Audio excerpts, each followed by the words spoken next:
A veces pensamos que la tecnología avanza a pasos muy acelerados. Después de todo, la gente ya está usando, cosas como estas.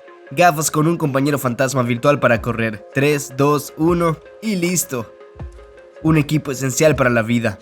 O Mercedes como este, con un joystick en lugar de un volante y el modo cangrejo donde las 4 ruedas giran hacia un lado, ya están surcando la extensión de nuestro universo terrestre. Probablemente no cueste mucho. Por 2 o 3 años de salario de un típico futbolista o jugador de hockey podrías comprarlo.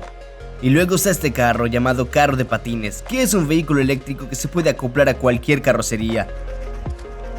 Desde un minibús hasta un coche deportivo. Estas imágenes muestran a una corredora probando el carro de patinaje y le gusta especialmente la forma en que toma las curvas. También existe el robot humanoide que trabaja para la compañía Ford.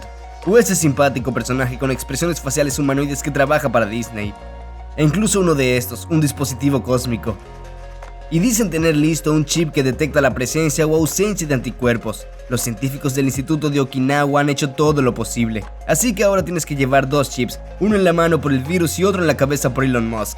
Y luego, por supuesto, se insertará un tercero en alguna parte. En los comentarios discutiremos en qué parte. Estamos bromeando, pero ¿hacia dónde va el progreso? ¿Hay algún descubrimiento que alguien quiera realmente censurar nuevamente? Averigüémoslo. La energía. En nuestra realidad no tiene derecho a ser barata. Y aquí un buen ejemplo, aerogeneradores. Hay ideas realmente baratas para utilizar energía eólica en las alturas, donde hay mucha más cantidad y es mucho más estable.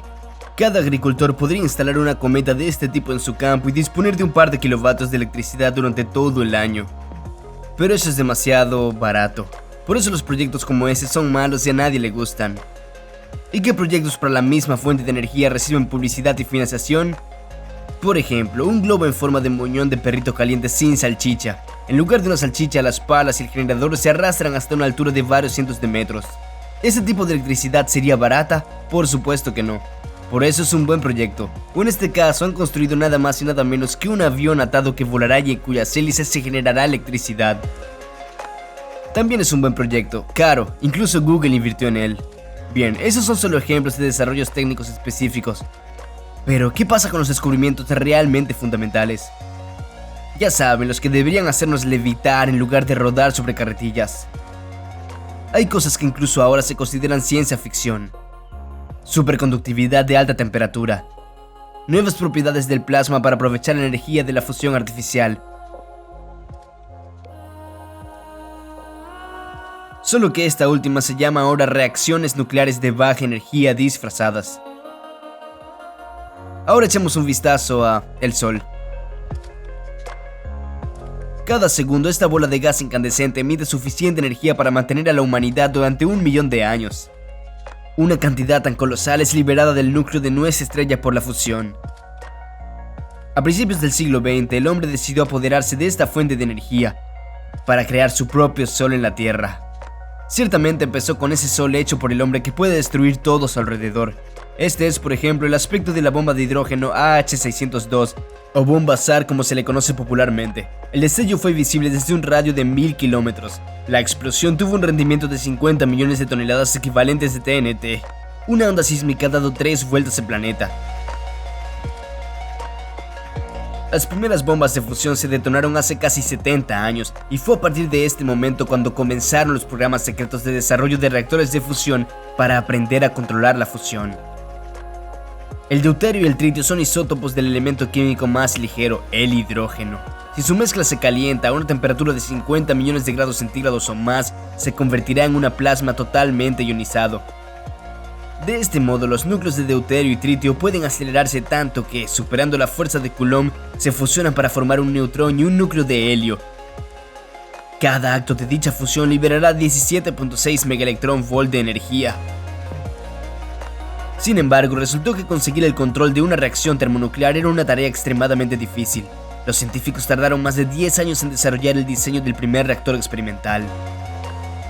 De hecho, para contener el plasma increíblemente caliente hubo que inventar y construir una vasija especial.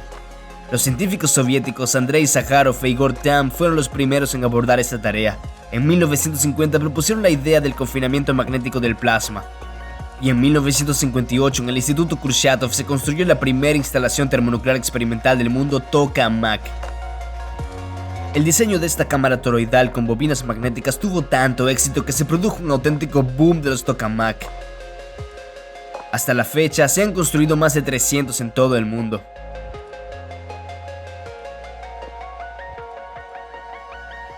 En general, unos 20 equipos con proyectos de diversos grados de sofisticación están trabajando en diseños alternativos. Está el equipo Tri-Alpha, por ejemplo, que crea un vórtice de plasma, luego lo comprime, lo calienta e inicia una reacción de fusión debido a que el vórtice está muy bien contenido y bastante bien aislado. En comparación con los experimentos de los años 80, estos chicos han conseguido mejorar el rendimiento unas 500 veces. Lo único que queda por hacer para que la plataforma funcione es conseguir otras 10.000 veces más de mejora. O por ejemplo, el equipo canadiense General Fusion, que también crea vórtices de plasma, pero los comprime con campos no magnéticos. La bola llena de plomo gira a tal velocidad que deja un canal en el centro. Los vórtices de plasma vuelan allí y unos 50 martillos de vapor comprimen el metal. El metal comprime el plasma en el centro, el plasma da un destello termonuclear pulsado. Un verdadero steampunk termonuclear.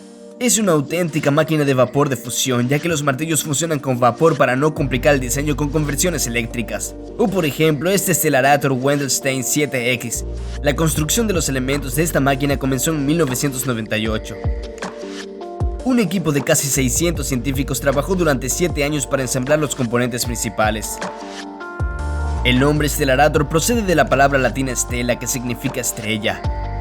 Al fin y al cabo, la temperatura que se alcanza en el interior de este reactor es comparable a la del núcleo del Sol. El físico estadounidense Lyman Spitzer inventó y diseñó el primer Stellarator en 1951. Básicamente, este reactor aplica el mismo principio que el tokamak, que también es una trampa magnética cerrada para contener el plasma. Solo en el Stellarator el campo magnético es creado por electroimanes externos. Debido a su configuración, el Stellarator se considera una unidad muy fiable y estable. El Wendelstein 7X está instalado en el Instituto Max Planck de Física de Plasma en la pequeña ciudad alemana de Greifswald. En la actualidad es el Stellarator más moderno y grande del mundo. Su parte central tiene un diámetro de 16 metros. El peso total de la instalación es de 725 toneladas. Y todo esto es esencialmente un dispositivo científico que nunca se convertirá en un reactor de fusión que funcione. Es demasiado pequeño. Un reactor con estas especificaciones técnicas debería ser varias veces más grande.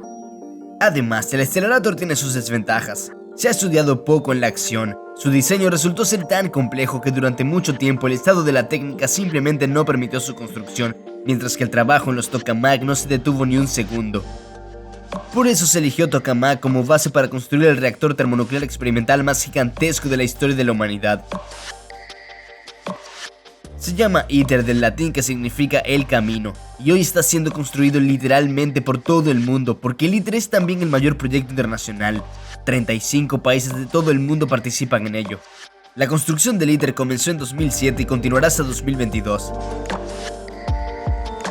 Según los cálculos, pesará tanto como 3 Torres Eiffel, 23.000 toneladas. El volumen de plasma que los científicos prevén recibir en esta grandiosa instalación se estima en 840 metros cúbicos.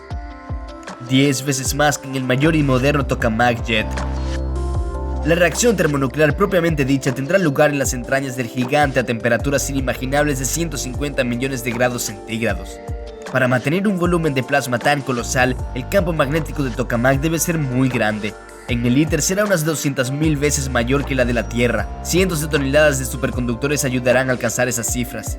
Sobre el misterio de los superconductores hablaremos más adelante, pero por ahora echemos un vistazo al plasma. Ni tokamak ni otros tipos de reactores han podido resolver hasta ahora el problema principal: conseguir un control total de comportamiento del plasma. Pero ¿por qué ha resultado tan revoltosa e imprevisible? ¿Qué es el plasma? Se cree que es el cuarto estado de la materia. El plasma solo puede encontrarse de forma natural en la Tierra en forma de rayos eléctricos o auroras boreales. Pero en el espacio está literalmente en todas partes. La gran mayoría de la materia del espacio exterior se encuentra en estado de plasma. Esto incluye no solo todas las estrellas, sino también el medio interestelar y las nebulosas galácticas. Por un lado, los científicos han podido estudiar un poco los procesos que tienen lugar en el plasma cósmico. La astrofísica lleva bastante tiempo haciendo esto, pero hasta ahora los científicos no saben exactamente cómo se produce la transferencia de partículas y calor en el plasma de la Tierra, cómo se retiene la energía en él en primer lugar. No existe una teoría científica exhaustiva que explique todos los procesos que tienen lugar en esta misteriosa sustancia. no hay ninguna teoría que explique su transición del estado líquido al estado sólido agregado.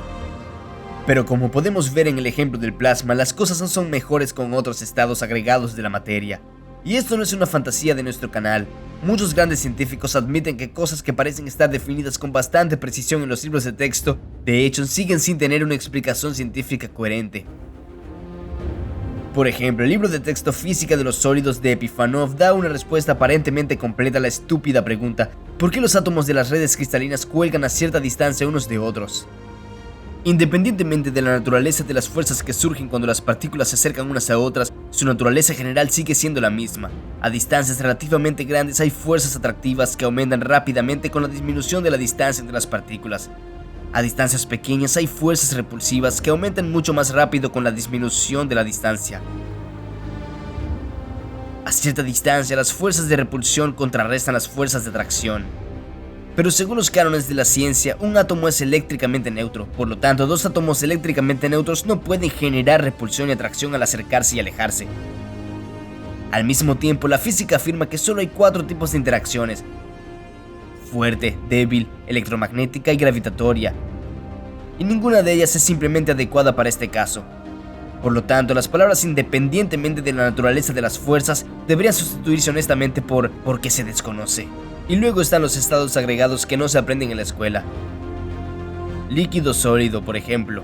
Hace 15 años los investigadores ejercieron una presión extrema sobre un trozo de sodio que a raíz de esos experimentos empezó a mostrar propiedades inusuales para él. Se convirtió en un metal transparente y dejó de conducir electricidad. Los científicos pensaron: ¿y si se aplicara la misma presión al potasio? Y sorprendió. Bajo una presión de entre 20.000 y 40.000 atmósferas comenzó a mostrar las propiedades de una sustancia sólida, pero se comportó como un líquido. La explicación es que algunas cadenas de cristales comienzan a entrar en el estado líquido, mientras que el resto permanece en estado sólido. O la superfluidez, por ejemplo. Si el helio licuado se enfría a solo 2 grados por encima del cero absoluto, comienza a comportarse de forma muy extraña. Sube por las paredes del recipiente y fluye fuera de él. Y también puede convertirse en una fuente desprovista de toda fricción y por tanto capaz de fluir indefinidamente. Todo eso se explica por la viscosidad cero.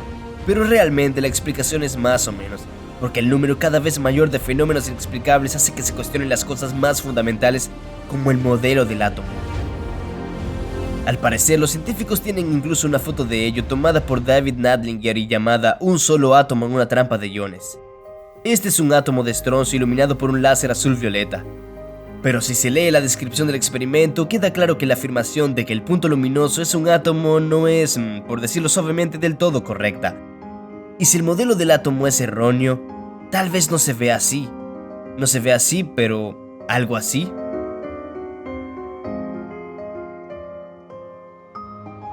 Pero esto es otro tema. Mientras tanto, pensemos. Tal vez antes de crear estos o aquellos dispositivos técnicos, debamos llegar al fondo de las cosas más fundamentales. ¿Podría haber un error que esté arrastrando a toda la ciencia moderna? Tal vez solo entonces, después de entender las cosas más básicas, podremos construir no solo un sol hecho por el hombre, sino también motores cuánticos, los llamados BTG, generadores sin combustible y otras cosas que se describen en las películas de ciencia ficción. Sin embargo, es hora de volver a nuestros tokamaks y plasmas. Como los científicos aún no pueden controlar totalmente el comportamiento del plasma, el rendimiento energético de la fusión es inestable y heterogéneo. Esto conlleva una serie de problemas adicionales. Uno de los más importantes es la ruptura de la primera pared de reactores tokamak. Incluso un material como el tungsteno, el metal más refractario de la Tierra, no puede soportar la tensión de los flujos de plasma.